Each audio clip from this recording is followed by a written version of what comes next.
myself and my groupmates. I am Erica Zander J.U.P. I'm Annalyn Escolentino. I'm Leah Puno. I'm MJ Ramirez. So our first reporter will be Mary Jane Arguelles.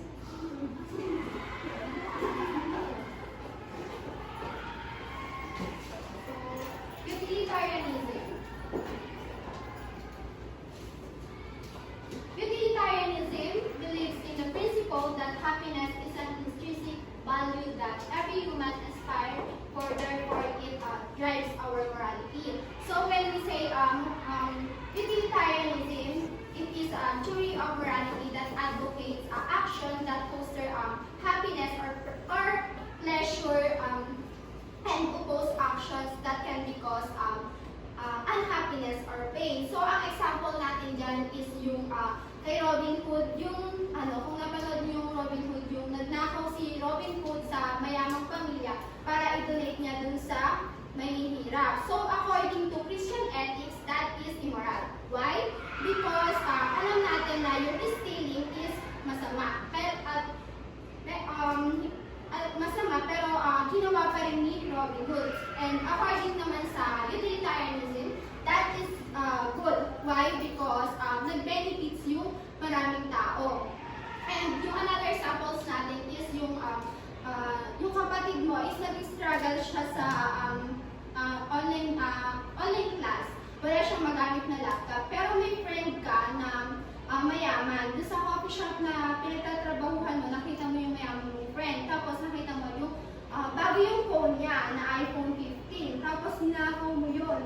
Tapos, pinenta mo para may maibili ka ng laptop na magagamit niya sa online class niya. Tapos pagdating mo sa bahay, binigay mo sa kapatid mo. Natuwa yung kapatid mo. Bakit? Dahil may binigay kang bagong laptop. So, gaya nga na sinabi ko kanina, according to Christian ethics, masama yung pagnanakaw. Kapag naman sa utilitarianism is mabuti siya dahil nakaka-benefit siya ng happiness sa isang tao. So, can you please read Miss Anobi? Utilitarianism. We will have a lecture, class activity, and case study. We will be utilizing case studies, books, articles, and other references for the study. We will be having an individual case analysis as an assessment. So with the help of that other resources, they provide some ideas and examples on how utilitarianism applied in different contexts. So sa pamamagitan ng lecture class activities and case studies is mas nalalaman ng estudyante yung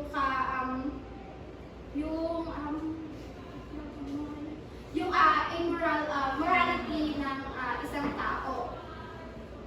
So, that's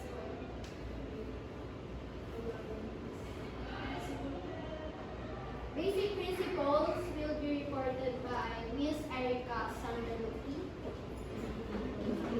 So, let's now proceed to basic principle. But before we start, let me first introduce again myself. I am Erica Zander J.U.P. from Btled. So, basic principles. Ano ba yung basic principles? Sabi dito, basic principles of utilitarianism focuses more attention on the results or consequences rather than the intent of the individual. It is a form of consequentialism. Pag sinabi natin basic principles sa madaling salita o sa Tagalog ng salita is ito yung mga bagay na nakapokus tayo sa magiging resulta ng gagawin natin kaysa dun sa mismong intent natin o kung ano mismo yung layunin natin. So, halimbawa, magbigay ako ng isang example. Lahat tayo is meron na tayong layunin sa buhay. Niniwala ba kayo doon? Yes. So, ako, ang layunin ko ngayon habang nag-aaral ako is makatapos. Bakit ko gusto makatapos? Ang layunin ko pa, bakit gusto ko makatapos? Para magkatrabaho. Bakit ko gusto magkatrabaho? Para kumita ng pera at mabili ko yung mga bagay na gusto ko, magpapagay ako sa magulang ko. That is my intent. That yun yung aking layunin. Pero, paano pag yung naging pero ngayon, hindi ko nag-aaral ako, hindi ko ginagawa yung best ko. Hindi ko ginagawa yung nagbubulak-bulak ko, which is hindi ako pumapasok, magkakating ako, hindi ko ginagawa yung best ko sa pag-aaral ko, na naging dahilan na nagka-failed subject ako at bumalik ako. So, ano yung naging resulta ng action ko? Ano yung naging resulta ng intent, ng layunin ko? Ano yung naging resulta ng gusto kong mangyari? Diba gusto ko lang makagraduate, pero yung ginawa ko is mali naman o hindi tama, which is hindi ako nag-aral mabuti. So, doon nagpo-fall yung basic principle. Sabi dito, para daw magkaroon tayo ng maayos na buhay, dapat alam natin yung basic principles. Ano yun? Yung mag-focus tayo sa kung ano yung magiging resulta ng mga bagay na gagawin natin. Nakapokus daw dapat tayo sa consequence ng gagawin natin. Okay? Sabi dito, what is consequentialism? Consequentialism is an ethical theory that charges whether or not something is right or by what its consequences are. So, ang halimbawa naman dito, for instances, most people is mag-a-agree na yung pagsisinungaling is maling gawain. Naniniwala ba kayo dito? Pag nasinungaling is tao is mali yun? Are you agree? Yes. Agree kayo. So, pero, halimbawa yung pagsisinungaling is nakakatulong na sa buhay ng tao. Makakaligtas ka na ng relasyon ng tao, ng pamilya ng tao at ng buhay ng tao. Sabi ng consequentialism is yun yung tama natin gawin.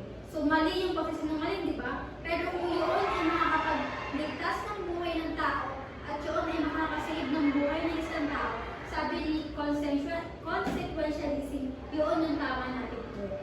Magbibigay ako ng isang example. Naalala niyo ba yung kinuwento ni Donna patungkol sa kanyang tita ba yun? Na yung tita niya is meron siyang asawa. Pero, minsan sinama sila sa mall at yung tita niya meron siyang kinitang iba na naging dahilan is merong ibang ginagawa or alam mo na yung merong kabita na nangyayari. So may pamilyado siya pero ang ginagawa niya yung maling gawain.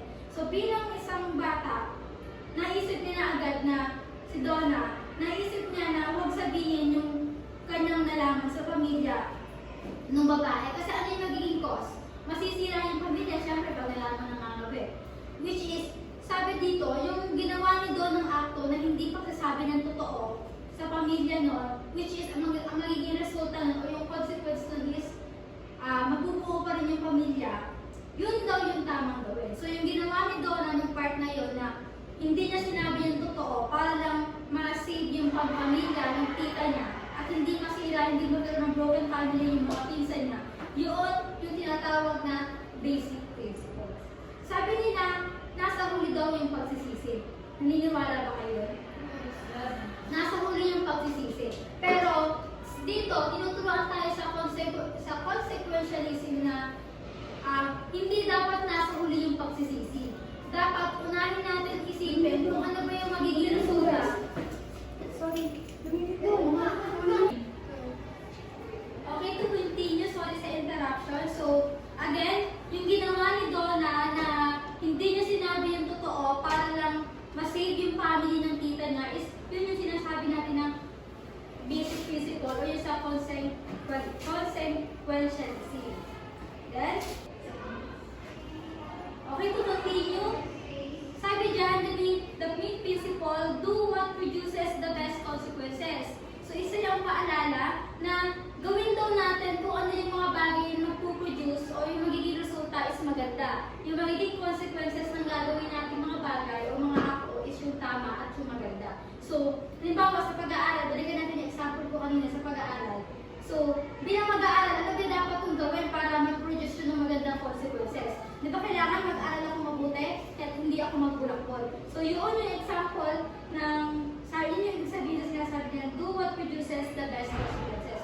So, once again, hindi tayo maniniwala sa salitang nasa huli yung pagsisisi. Parindigan natin yung salitang, iisipin ko muna yung gagawin ko kung ano yung magpuproduce ng magandang consequences. So, thank you. And then, let's proceed to the origin presented by Leia E.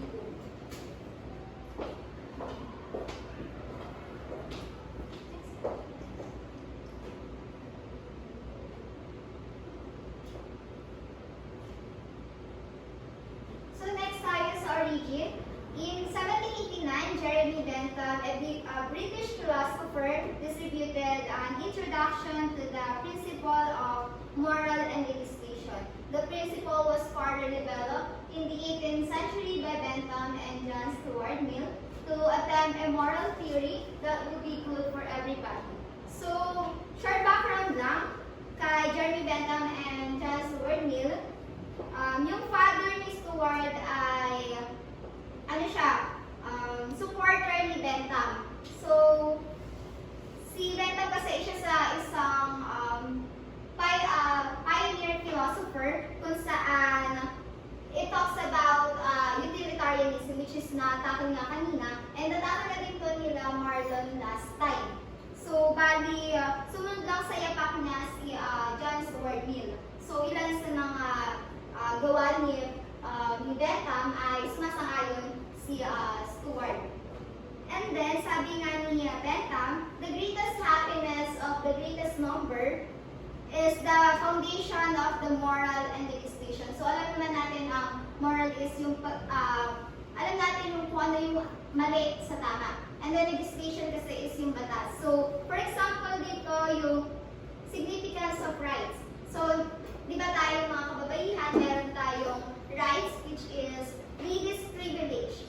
So, meron din tayong death penalty. So, kay Bentham kasi, marami yung magbe-benefit. So, sabi nga is the greatest number at the greatest happiness with the greatest number. So, yung batas na ginawa niya, hindi lang para sa sarili, niya, kundi pang kalahatan. Madami yung magbe-benefit.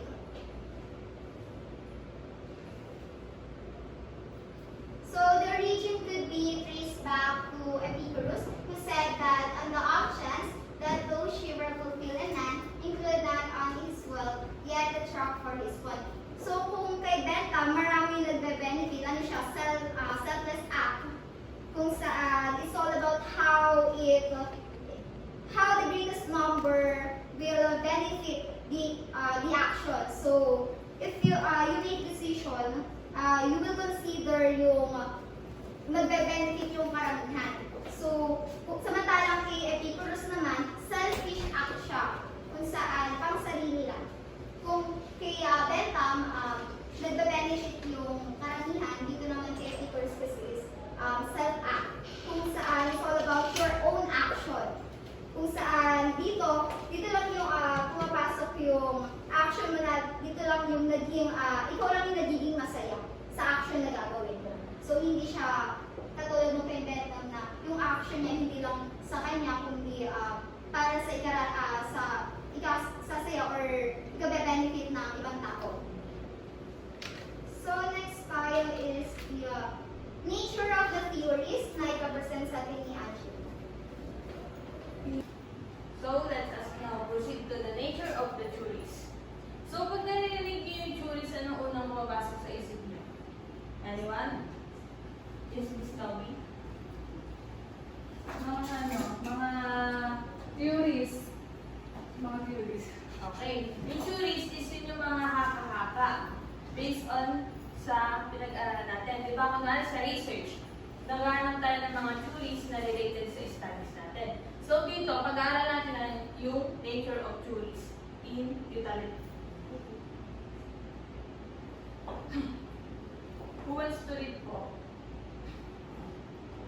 Yes, Miss Jessa.